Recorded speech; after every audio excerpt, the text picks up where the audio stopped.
Welcome to the last session of the Los Altos Institution's Global Security Speaker Series. Our guest today is Mr. Michael Rubin, a senior fellow at the American Enterprise Institution specializing in Iran, Turkey, and the broader Middle East. A former Pentagon official, he has lived in post-revolution Iran, Yemen, and pre- and post-war Iraq, spent time with the Taliban before 9/11, and taught deployed U.S. Navy and Marine units about regional conflicts and culture. He's the author and editor of several books including Seven Pillars, Dancing with the Devil, and Eternal Iran. He also holds a PhD in history from Yale. Thank you, Mr. Rubin, for joining us. Our first question for you will be more recent events. Israel's September 9th attack in Doha targeted Hamas leaders while they were in Qatar, who is a key mediator in the ceasefire and hostage negotiations for the war in Gaza. My question for you is, how might this attack affect Israel's ability to work with Qatar as a mediator?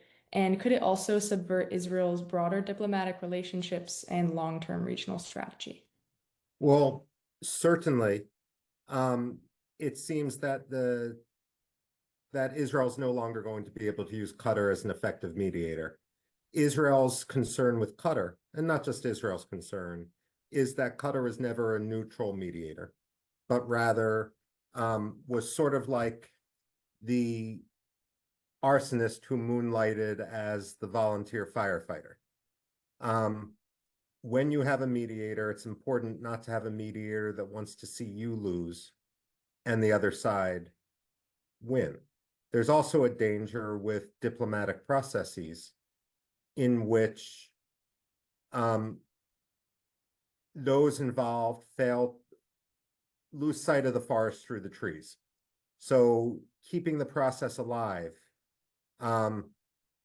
takes precedence over moral clarity. We saw this with the North Korean negotiations back during the Clinton administration.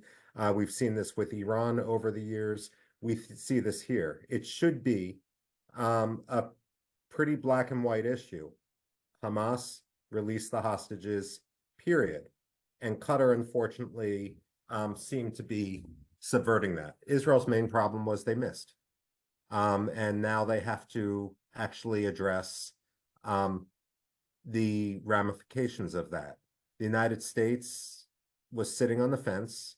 It was well prepared to claim victory if the Israeli strike was successful.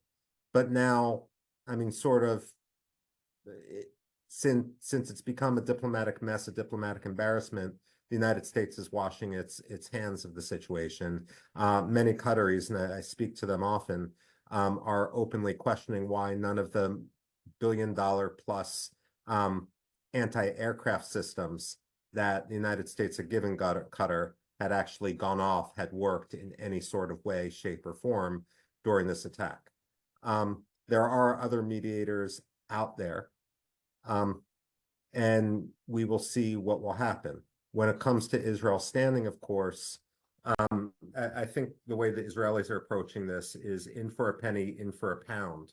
If they're going to be accused of genocide because of someone's ingrown toenail, they might as well pursue whatever, if they're going to suffer the consequences no matter what, they might as well pursue what they think is absolutely necessary. Some people might actually argue that Hamas is a fact of life and Israel can't try to eradicate it. I would draw a parallel to the Khmer Rouge back in the 1970s, which also controlled territory, had a murderous ideology, and so forth, and the world is better for it ceasing to exist as a meaningful entity. We're in the same situation with Hamas. The other thing that's in the background, of course, which we're not really talking about, is going back to October 7th. This wasn't simply about Israel. This was about internal Palestinian politics. Mahmoud Abbas is 89 years old, I believe. He's in the 20th year of his 4-year presidential term. Unlike Yasser Arafat before him, he hasn't appointed a successor.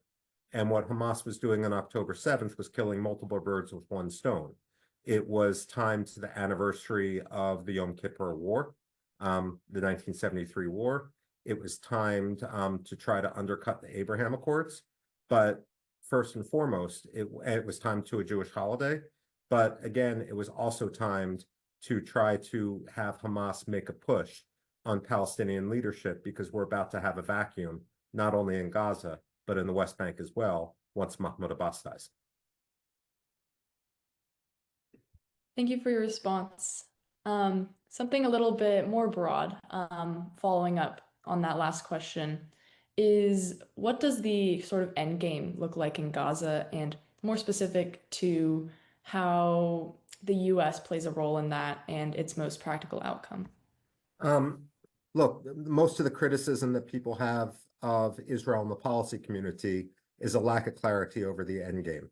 But when you talk to people in Israel as well as other Arab states in the region, especially Abraham Accords Arab states, what you find is coalescing around the sort of plan to divide Gaza into 4 zones: south, south central, north central, north.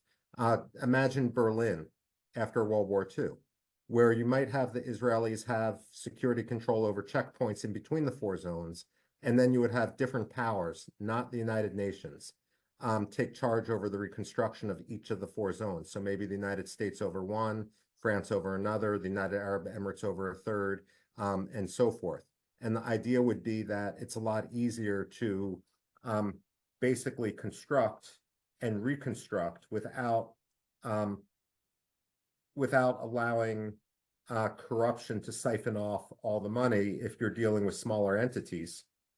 And at the same time, perhaps the biggest mistake we've seen in the way the West, and for that matter, the Arab world approaches Gaza, is that back during the Clinton administration, when we had the Oslo Accords, in the aftermath of the First Intifada, those who were fighting in the First Intifada among the Palestinians understood Israel. They had served time in Israeli prisons. Most of them spoke Hebrew. They understood how Israelis thought, and they were truly grassroots.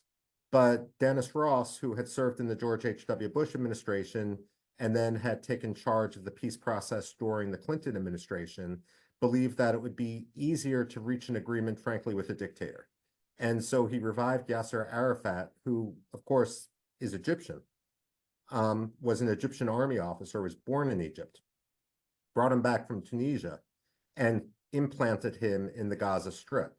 Now, if we're talking about devolving Palestinian leadership to the various zones, what you're actually also talking about is removing the Palestine Liberation Organization and focusing instead on local clans, local tribes, which arguably are a little bit more authentic.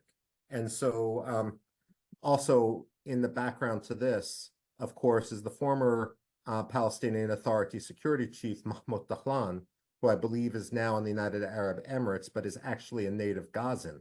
And so the question is, could he sort of take charge, or someone else, but someone who truly has roots in the Gaza Strip, rather than is imposed from elsewhere among Palestinian territories? I think moving on to away from Gaza and to Iran, it would be great if you could give us a quick overview on what's exactly happening in Iran right now after those 12 days of war between Israel against Israel and the U.S. So many regime leaders were supposedly eliminated, and supposedly there was a big dent in the nuclear capability.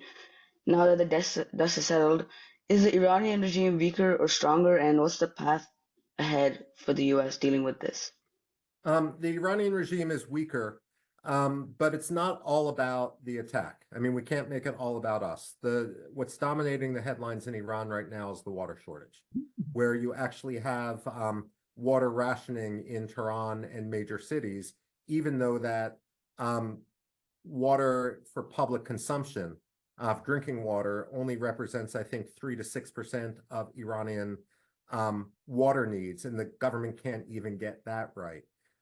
Agriculture, I mean, basically you've had Lake Oromia, which is the second largest freshwater lake, I think, has run dry in the world for the first time. The average Iranian dam capacity is at around 36% and dropping. You've had major groundwater depletion as well as surface water depletion.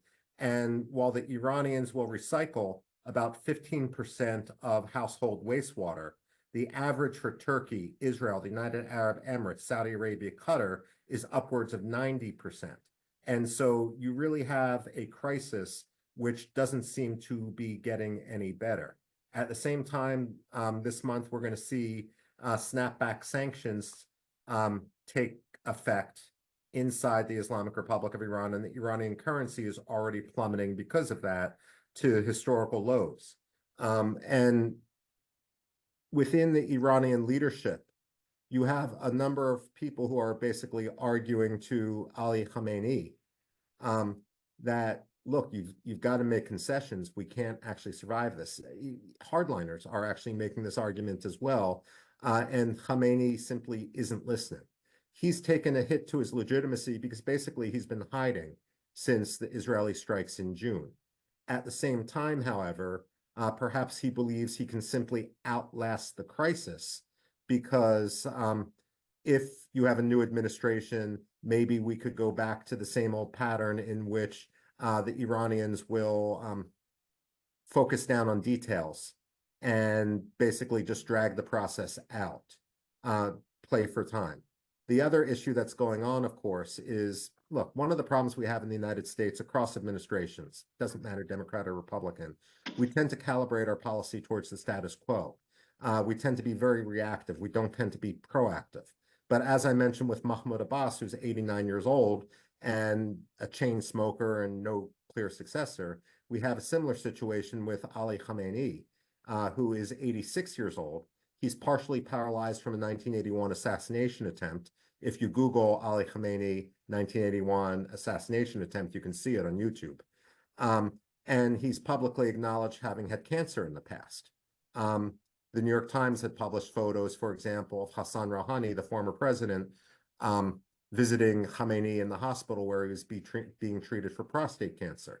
The fact of the matter is you're going to have regime change in Iran. It's going to have nothing to do with the outside. So Iran really is entering a perfect storm. At the same time, from an Israeli perspective, a lot of people cheerled that, I mean, especially in April 2024, but also in October 2024, out of 300 drones and missiles that were fired at Israel, all but 7 or so were shot down or neutralized. In April, I think the situation wasn't as positive towards the Israelis. But at any rate, that sounds great, and we can cheerlead that. But if any of those 7 missiles that got through had nuclear, biological, or chemical warheads, it would be a fundamentally different story we're talking about, which is why the Israelis are taking this as, I mean, they look at this as with a different perspective than we do. If I may, one thing that's important to keep in mind, I'm a historian by training. Some people go into international relations through law. Some people go through it through political science. I do it, my doctorate's in Iranian history, because I truly believe in the bottom-up approach. And the way I tend to look at the importance of history as opposed to international relations theory or political science. And I was always trained that theory is for people who don't have libraries. But when you look at it from a bottom-up approach, the idea of being a historian involved in policy isn't simply to chronicle the past. I mean, my friends say I predict the past, and I only get that right 50% of the time. Rather, the issue is to understand how different people think and the processes through which they shape their perspective. Now, when it comes to the United States, we look at an Iranian nuclear program as strategically untenable. I mean, it would basically make life difficult, but it's not an existential threat. The Israelis look at this as an existential threat. Now, if Israel has its own nuclear weapons, why is it an existential threat? Doesn't deterrence work? And here you get into a situation that the problem isn't Iran with nuclear weapons. The problem is what happens if an Iran with nuclear weapons collapses. I mean, you have a situation where, I mean, in intelligence, we always talk about what we know, but we seldom talk about what we don't know. And when you're spending $40 billion or whatever on intelligence, it's important to be humble and to recognize everything we don't know 40 plus years after the Islamic Revolution. And so, for example, we talk about hardliners versus reformers in terms of Iranian politics. But what are the factional divisions within the Islamic Revolutionary Guard Corps? Then within the Islamic Revolutionary Guard Corps, in 2007, they had a fundamental sort of reorganization because what they figured was Saddam Hussein was dead. The Taliban had been pushed back. They called the Israelis paper tigers, and I'm quoting them right now, the Americans can't do a damn thing. And so the difference between the Islamic Revolutionary Guard Corps and the regular Iranian army is the Iranian army is in charge of territorial defense. The Islamic Revolutionary Guard Corps is in charge of defense of the revolution, which means its enemies can be external or internal. So what the head of the Islamic Revolutionary Guard Corps at the time, Muhammad Ali Jafari, decided was the biggest threat to Iran starting in 2007 was going to be the Iranian people themselves. So they decided to reorganize the Revolutionary Guard to put one unit in every province. Here's what we don't know. Is each of those provincial units native to the provinces in which they served? I mean, and another way to look at that, do they trust you to fire on crowds in the street, which might be composed of your friends, your families, your schoolmates, your university pals, and so forth? Or do they rotate you around the country? And I mean, does ideology trump kinship? That's something else we don't know. Now, here's the issue. I mean, if you guys study, and I was in high school as the Cold War was ending, I graduated in high school in 1990. And I remember very clearly the Romanian Revolution, where you had an uprising in Timisoara, Romania. And then within a couple days, I mean, you could see that it was going to be the end of the Nicolae Ceausescu regime. Now, if you have a situation in Iran, and we've seen an increasing frequency of Iranian protests. I was there during the night. I mean, I used to live in Iran. They used to call me in Persian, Pasari Shaitani Bozorg, which means son of the great Satan. At any rate, when you see, I mean, you've had these protests. You've had the 1999 student uprising, and I was there at the time. The 2001 Football World Cup protests, where Iran lost 3-1 in a qualifier against Bahrain. Rumors spread that the Iranian team had thrown the match so men and women wouldn't dance together in the streets. Nationwide protests. 2009 Mahmoud Ahmadine and the election fraud protests, which only ended when Michael Jackson died and the attention moved on elsewhere. Then you've had labor unrest, economic unrest, the woman life freedom movement protests, and so forth. It's happening with greater frequency. Well, what happens if it happens and you have the security forces join in, so you know that there's only 24 hours left for the Islamic Revolution, Islamic Republic to survive? Now, when we talk about Iran's nuclear weapons, when I was in the university, if we said Iran did this, Germany did that, Turkey did this, Bolivia did this, we'd get a big red X through it. And I mean, we'd be marked down and we'd be told to be precise.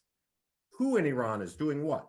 So when we talk about Iran's nuclear program, who has command, control, and custody of that nuclear program? In reality, it's the Islamic Revolutionary Guard Corps. So, and those within the Islamic Revolutionary Guard Corps, again, we don't know all the factional divisions, but those who have control over the nuclear weapons are going to be those who are the most ideologically pure, indoctrinated. You can go into the Revolutionary Guard bubble when you're 8 or 9 years old, because they run the equivalent of evil Boy Scout programs. And then they have special clubs in the high schools, Basij and Revolutionary Guard Student Council. In the universities, they have universities that are completely run by the Revolutionary Guard. And so you can go into that bubble. When I lived in Iran, I could tell you stories about my interactions at Tehran University with the Revolutionary Guard and the paramilitary Basij there. At any rate, if you've got a situation where the regime is collapsing, you know that there's only 24 hours left, but it's the Revolutionary Guard, the ideologues, who have the nuclear weapons. What's to stop them from launching, knowing that the regime is going to be gone in 24 hours? Would Israel, would the United States, would Saudi Arabia really retaliate against a country that already had regime change? Would you kill 3 million people who are essentially the women and the Iranians who are marching on the streets for women life freedom? And the answer to that's no. So that's the situation that's very worrisome, because you have a situation that if Iran develops nuclear weapons, and then the regime collapses and we see it teetering. You've got a situation where there is no real deterrence. And that's why Israel will look at this as an existential threat. It doesn't often get reflected in National Public Radio or New York Times or Washington Post. But also, my advice to you as students is when you take something like the Israel-Palestine problem or the India-Pakistan problem or the Iran-US nuclear problem, don't think that there's a magic formula. And if your teachers tell you there's a magic formula, they're arrogant, fools, or both. If there was a magic formula to any of these, we would have had a solution long ago. The fact of the matter is the world is complicated. And the other advice I would give you is what former Supreme Court Justice said, which is you never attack people. You only attack ideas, because some very good people have very bad ideas. And the idea is to convince them. It's not to demonize them. And for what it's worth, behind the scenes, I do talk to Iranians all the time, Iranian officials. Thank you for that. That was really informative. I think it's a really good breakdown of the situation, and a side which I think us as students have never really explored in schools or in history as well. My sort of follow up to that is, after the Iranian regime has gone weaker, what has happened to the Iranian proxy networks, Hezbollah, the Houthis in Yemen, Badr, in the region post the recent conflict? Okay. I mean, basically, as you know, and I told you offline, look, part of being in the think tank isn't just sitting and regurgitating talking points and being a talking head. You actually have to go out and do the research. So I spent much of my summer in Yemen, in South Yemen, in Baghdad, and in Ramadi and Fallujah, and talking to Muqtada al-Sadr's people, talking to the Badr Corps and all of those. And then I went to Western Africa, to Cote d'Ivoire, because I wanted to look into some of the counter-Hezbollah finance. First of all, this is what I worry about in Lebanon. In Lebanon, I mean, first, let's face it, a lot of these groups are down, but they're not out. Hezbollah had a shock with what a lot of us call Operation Grim Beeper, because, I mean, they lost their military command. They lost their image of invincibility. And as Osama bin Laden once said, everyone loves the strong horse. They love to attach themselves to that who they see as strong. They don't want to attach their fate to the hobbled pony. And what we saw with regard to Hezbollah is the bursting of the image of strength, which they had maintained. But this is what I worry about. If you, and I go to southern Lebanon, I go to Nabatea and I interview Hezbollah people. I go to Dakhliya, which is the Hezbollah area in southern Beirut, where Hassan Nasrallah was killed. The fact of the matter is, and I'm going to Lebanon next month, the fact of the matter is that if you are unable to show the Lebanese people that life is better without Hezbollah, then Hezbollah can always regroup. I worry that President Joseph Aoun, a man who I've met before in Lebanon, he's declared 2025 as the year in which Hezbollah is disarmed, but he hasn't succeeded in doing it yet. The other thing I worry about is, could we, and I'll be writing about this soon, could we be on the verge of a Hezbollah insurgency? I mean, we don't want a mission accomplished moment in which we declare victory and leave. And that's one of the reasons why I was in Cote d'Ivoire in West Africa, because remember, Lebanon's greatest export has always been its people, especially among the Shia community. And so some of the wealthiest businessmen across Africa and South America, for that matter, are Lebanese diaspora.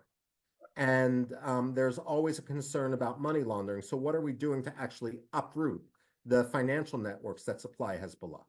When it comes to Syria, look, happily, the Syrian regime, Bashar al-Assad's regime, is gone. I'm not sure that Ahmed al-Shada's regime is going to be much better, because the way I approach extremism is, I mean, extremism is bad, whatever flavor it is. I'm not going to choose between one or the other. But I also don't think Ahmed al-Shada will be alive within a year, for reasons I can get into later. When it comes to Yemen, the problem with the Houthis, and I think the Houthis are the best off or in the best position of all these groups, is, look, we can talk about how the Houthis have fired weaponry and missiles and drones at Israel. But let's not forget, they fired more than 1,000 drones and missiles into Saudi Arabia and the United Arab Emirates. They tried to bring down the friggin' Burj Khalifa, the tallest building in the world, which isn't public, but back in 2022, they tried. The point of this is that Saudi Arabia, and again, this is analysis, I'm not trying to be political. After Joe Biden after Tony Blinken delisted the Houthis as a terror entity, and after Joe Biden and a lot of progressive Democrats began criticizing Saudi Arabia, and Joe Biden responded to them by pulling away and putting pressure on Saudi Arabia kind of concluded they couldn't trust the United States. And as a result, if you can't trust the United States, you make amends, you sort of make an agreement with your enemies to at least get quiet. And so this is when we saw Saudi Arabia reestablish ties with Iran. And behind the scenes, the Saudis aren't trying to defeat the Houthis anymore. They're just trying to have quiet. And so they're co-opting them. They're appeasing them. And so the Houthis are going nowhere. The question we need to think of is how can you starve the Houthis of resources? The final issue are the Iraqis. Look, where I worry about the Trump administration, and I spend a lot of time in Iraq, from Basra in the south all the way up to the Kurdish areas in the north. And there's hardly a town or a village in Iraq I haven't been to over the last 20 years. The fact of the matter is when it comes to Iraq, the Iraqis don't particularly, even the Shia don't particularly like the Iranians. Because, I mean, look, again, can't look at everything like an American. The way the Iraqis and the Shia look at the Iranians these are the excuse my language, these are the fuckers who are dropping cheap manufactured goods on our market, undercutting our economy. I mean, it's a sort of debate we don't get in the United States. These are the guys who are arrogantly abusing our sovereignty. Why do we have pictures of Qasem Soleimani all over the place? Why don't we have pictures of Iraqis and that sort of thing? The fact that, I mean, when I was in Fao, which is right at the bottom of Iraq, where it hits the Persian Gulf, within a couple hundred yards of Iran and a couple hundred yards of Kuwait. And I was interviewing fishermen down there, and they said, they're all Shia. And they said the biggest mistake the Americans made was not killing more Iranians on the way out. And I said, what do you mean? And they said, look, I mean, do you guys know how the Iran-Iraq war started, what the basis of it? I mean, it started when Saddam Hussein invaded. But do you know what the argument was? It was in 1975, there was a border agreement that Henry Kissinger had brokered, which basically said that the Shatt al-Arab, which is sort of, you can think of it like the Mississippi River, that would be the border between the two countries. But like the Mississippi River, it sort of rotates with time. And then the argument comes, is the border always in the middle of the river? Or if the river shifts, does the border stay where it is? And so what the Iranian interpretation is that the border stays where it is. And so maybe you have 3 feet on the Iraqi side, and then the rest is Iranian. And so when the fishermen launch their boats, the Iranians shoot at them, or the Kuwaitis arrest them. So you have all politics is local. The fact of the matter is, what the Iraqis will tell you is they can't turn their back on the Iranians because Iran is their closest neighbor. I mean, what are you going to do? And they also depend on Iran for electricity. But on the other hand, they don't like the Iranians. What the Iraqis want is for both the Americans and the Iranians to be there and balance each other out so that the Iraqi officials can tell the Americans, we can't do what you demand, Mr. Trump, because we have to think about the Iranians. And then they can tell Ali Khamenei, we can't do what you want, Supreme Leader, because we have to think about the Americans. If the Americans unilaterally withdraw, that's when things get bad for the Iraqis, because the Iranians have no one there to effectively push back upon them.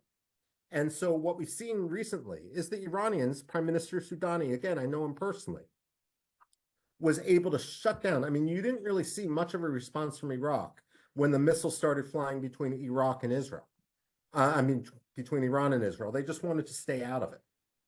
That's the type of thing that that we need to be thinking about, how to keep that sort of balance while we grow the forces of nationalism inside Iraq? Yeah, thank you. I think you got to my next question about Iraq. I think for years, American foreign policy in the Middle East has been focused on Iraq since the invasion in 2002, 2003. And I think you answered this question about what exactly is happening in Iraq today. And can the shaky arrangement with the Kurds, the Shias, and the Sunnis last? Is this a lasting combination that can go on for years, or is this an unstable combination that needs to be addressed sooner or later? Okay, first of all, let's some things that, I mean, again, Americans don't tend to realize because we navel gaze, we think everything comes out of our policy plans from the National Security Council or the embassy. Since the war in 2003, about 70% of the country wasn't born before that. I mean, wasn't born until after that. And then when you consider that a lot of Iraqis were only 12 years old, 10 years old when the war happened, they have no functional memory of Saddam Hussein. So you're talking about a country where 80% of the country doesn't remember Saddam.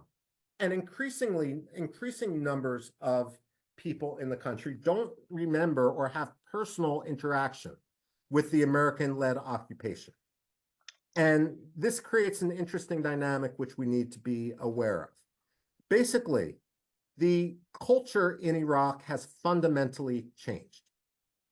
Now, there's going to be elections in October or November in Iraq, I forget which. And one of the reasons I was going over the summer was to talk to the Iraqis about it. I mean, and as I go, I'll talk to, like, if someone came here, they would talk to Democrats, they talk to Republicans, they talk to, I do the same thing in Iraq. I'll talk to Sadrs, I'll talk to Coalition Framework, I'll talk to Kurds. I went to Ramadi and Fallujah, talk to people in the market, that sort of thing. It's one of the fun things about being in a think tank, because if you're a diplomat, you have to go with security, which means you can't talk to anyone really. Whereas I can go to a coffee house, get a kebab, that sort of thing. It's a lot more fun. At any rate, no one knows who the next prime minister will be. I mean, there's not too many countries in the Middle East where you could ask people after elections who's going to be the leader, and they don't know. If you ask an Egyptian, who's going to be the leader after the next election? No one's going to not tell you Abdel Fattah al-Sisi. And if they did, they're probably going to end up in jail. In Iraq, they legitimately don't know who's going to come next. And that's very, very healthy, and they're used to that. Now, when we talk about, I asked this question you asked me with regard to the Kurds, with regard to the Arab Sunnis, with regard to the Arab Shia when I was in Fallujah and Ramadi. And the answer I got is because, I mean, I've been going to these places for 25 years. And so when I'm doing my analysis, it's not just parachuting in one data point. I'm actually looking at talking to the same people over now decades. And I reminded the guys in Ramadi that last time I was here, they were telling me how much better things were under Saddam Hussein and how younger people wanted people like Saddam back. And I asked them whether that mindset was still there, and they basically said no. And I said, have you accepted? Because the last time I was there, everyone was saying, and one of the things you often see in the Middle East is, like, we have our censuses every 10 years. And we adjust our representatives in Congress based on that sort of thing. In the Middle East, a lot of these countries haven't had censuses in 60 or 70 years because it's too sensitive a question.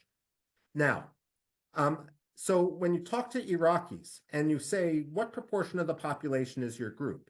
Iraq is one of the only countries in the world that is made up of 238% of its own population. So you got a situation, when I asked them, do you still think that the Americans undercutted the Arabs, the Sunnis, and that you're really the majority? They admitted no. But the way they look at it is, you talk about Arab, Shia, Sunni, and Kurds, but remember the Kurds are Sunnis, except for 10% of them, which are Shia. Now, they say, I mean, the way the Arabs say, in Ramadi would say this, in Fallujah and Ramadi, was, look, if we go into a coalition of the Kurds, if they act as Sunnis rather than put their ethnicity first, then actually we're the majority. And so you've actually got a situation in Iraq of ever-shifting sort of coalitions. And what you also have, and this is something which I don't think the Americans fully appreciate, is what happened with the Islamic State. When the Islamic State rose up in Iraq in 2014, took over 30–40% of the Iraqi territory. Who did they kill? I mean, we hear about the Yazidis, we hear about the Christians, we hear about the Shia, but let's face it, all the Yazidis who fled could. I mean, and those who didn't, it was tragic, and I don't demean that. And the same thing with the Christians and the same thing with the Shia. After the initial uprising that led to the Islamic State, the people living under the Islamic State, the people they were killing on a daily basis were fellow Sunnis, people who they accused of being gay and would throw off the roof of a building, or people who they caught smoking a cigarette or watching a soccer game. So who saved, who liberated Mosul, who liberated Beji, Tikrit, all these Sunni Arab cities? It was the Shia and the Kurds, mostly the Shia. And so you've got a situation where before, under Saddam Hussein, the Kurds had suffered tremendously, the Shia had suffered tremendously. Sunnis suffered, but they suffered as individuals. They didn't suffer communally. After the Islamic State, the Sunnis understood, the Sunni Arabs had this trauma of suffering communally because of the Islamic State. And because of this, you actually had a breakthrough where Iraqi nationalism became transcommunal. And you actually see some really interesting dynamics in Iraqi politics right now as we break out of this idea which constrained us as we went in 2003. Thank you for that. I think the dynamic between these three groups is really interesting, and I think you gave a really good overview for our audience here. I think tying on to that question, does Iraq still matter to U.S. policy in the Middle East, or has Washington basically moved on from them? Short answer is Washington has moved on from them. I mean, my answer is I think that's a tragedy. But by the way, one of the nice things about the think tanks in general is while our politics in Washington are completely poisonous, and I've never seen them so polarized. Within the think tanks, look, we all work together, and like we might go into Washington with flamethrowers and throwing bombs and stuff when we're 20 years old, but you quickly discover that you're going to be working with the same people for 50 years, and then you kind of become friends with them. And your kids are, when you have kids, your kids are on the same little leagues, little league teams, or this, that, and the other thing. And so one of the nice things about the think tank world is you actually get to talk to people across the political spectrum as people. And I don't mean just in terms of debating the latest bill in Congress. The fact of the matter is, I mean, I worked on the Iraq and Iran desk during the George W. Bush administration. One of my good friends did the same thing during the Bill Clinton administration. I'm good friends with someone that used to be Joe Biden's speechwriter. The fact of the matter is, all of us lament that Americans have become so isolationist. The progressive wing of the Democratic Party, the MAGA wing of the Republican Party, it's not going to end well, because when the Americans withdraw from the world stage, it's not going to be the forces of altruism which fill the vacuum. It's going to be groups like the Islamic State, Russia, the People's Republic of China, the Islamic Republic of Iran. And in situations like that, it's just going to lead us to come back, or have to come back, as we combat these malign ideologies. Yeah.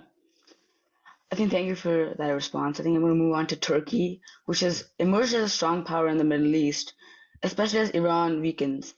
What do you think are Turkey's long-term roles and goals in the Middle East, as it is both a NATO ally and hostile to U.S. interests?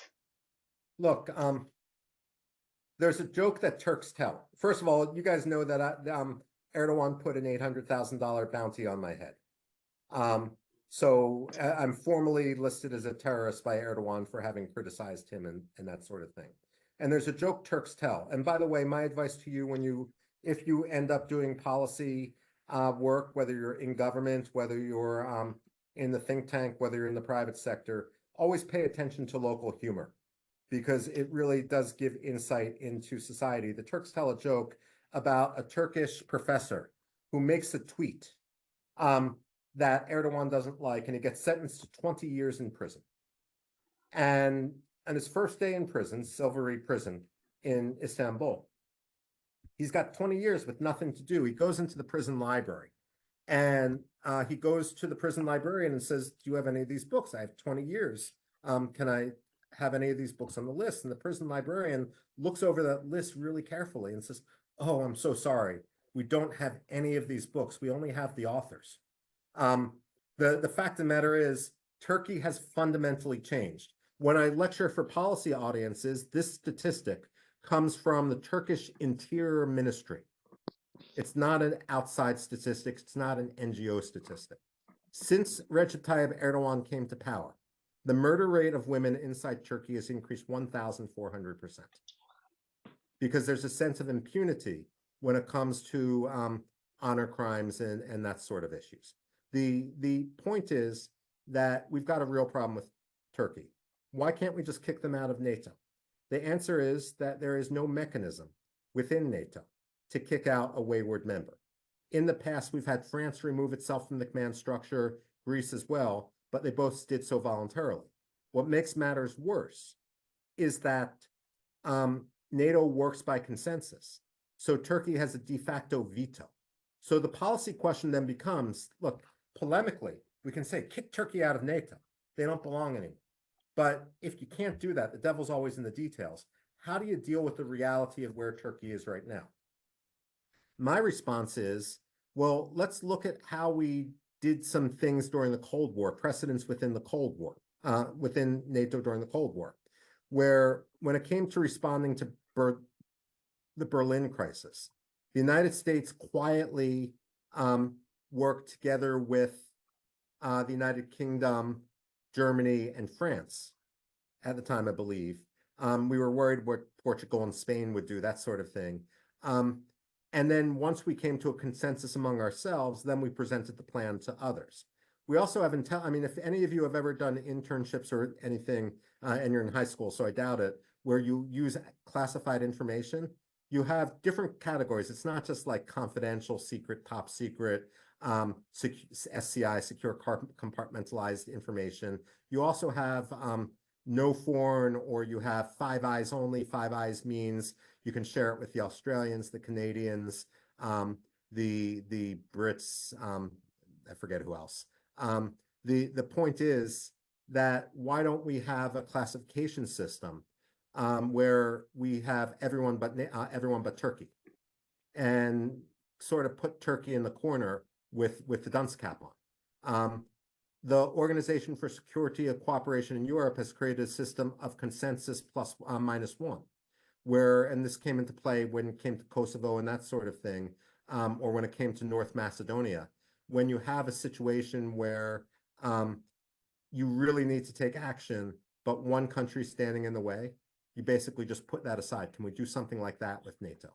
But ultimately, I worry about the future of Turkey, and I think that Turkey, in terms of the ideology it's perpetrating, is going to be towards radicalization and instability in the 21st century, what Saudi Arabia was in the 20th century.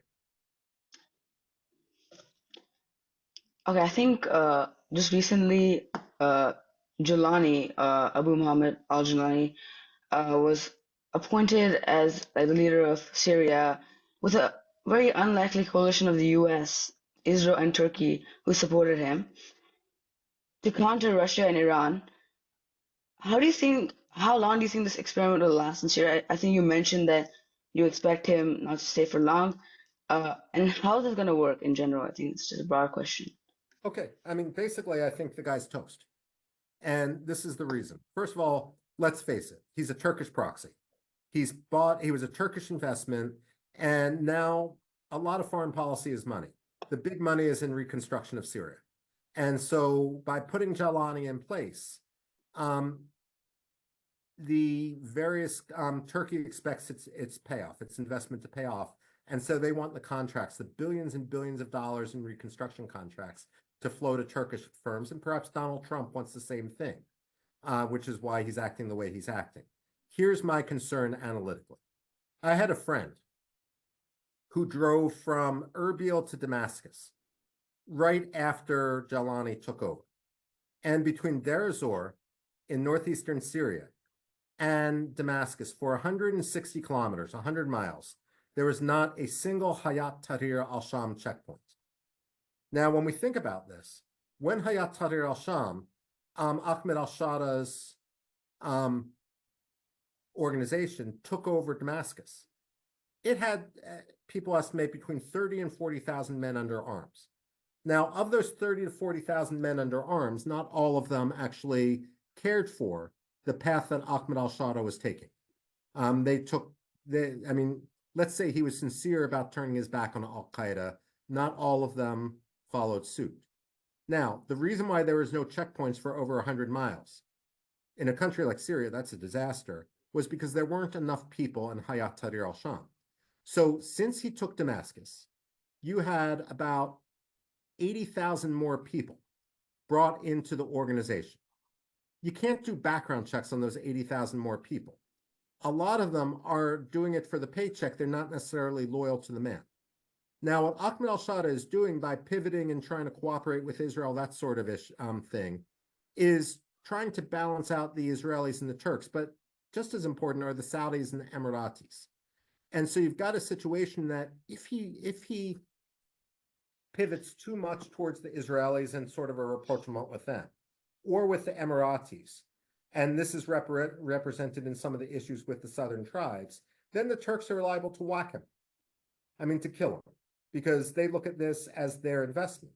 If, on the other hand, he acts as a Turkish proxy, then you might have some of the other guys go after him. At the same time,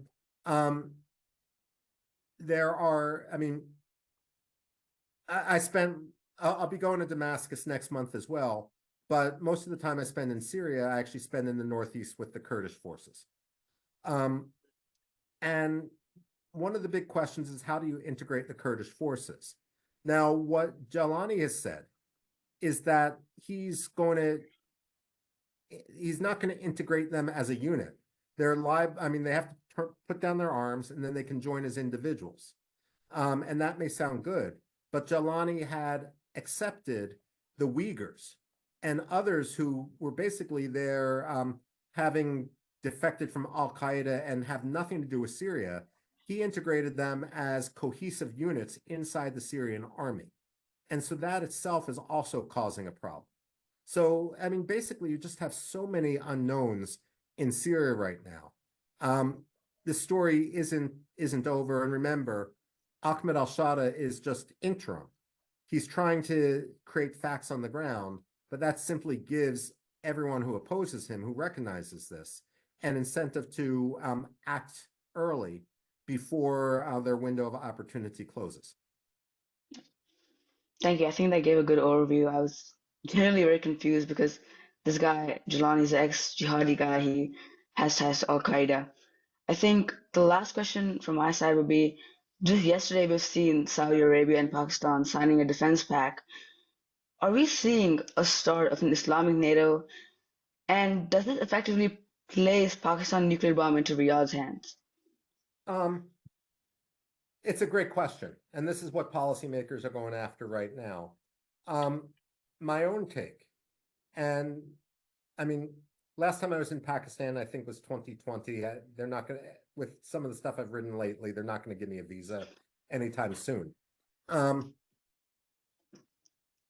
As with the Arab League, a lot of these issues, I think, remain more in the realm of rhetoric rather than in reality. So could Saudi Arabia could Pakistan give Saudi Arabia the bomb? You know, I don't think Pakistan is going to do that, simply because Pakistan's strength is, as Zia al-Haq said, having the Islamic bomb, not necessarily sharing it. So when Pakistan talks about this, you might actually say, well, Pakistan and Saudi Arabia are going to have an alliance. And from a Pakistani point of view, or at least from the ISI point of view, that might mean Saudi Arabia does what we tell them to do. I mean, they're the subordinate partner. So I think there's still a lot to be worked out. And when it came in the past, for example, to Saudi Arabia reestablishing ties with Iran, and I mentioned this earlier, this was a few years ago, but what a lot of people forget is I think since 1981, Saudi Arabia has reestablished ties with Iran 3 or 4 times. because the ideology always comes out to play inside Iran. They screw things up with Saudi Arabia. Saudi Arabia breaks diplomatic relations, and then we're back to square one. Simply put, within the Islamic world, it's all well and good to talk about Islamic unity, just like in the 1960s, it was all well and good to talk about Arab unity.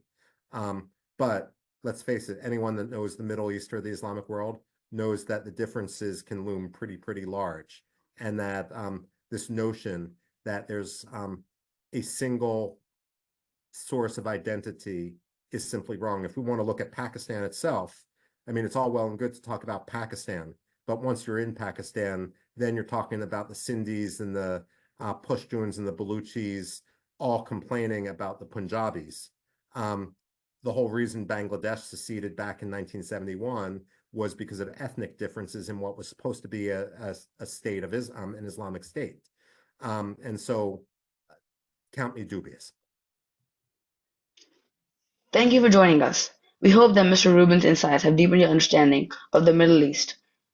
To stay informed about upcoming speaker series and other events, follow the Los Altos Institution on LinkedIn. Thank you again.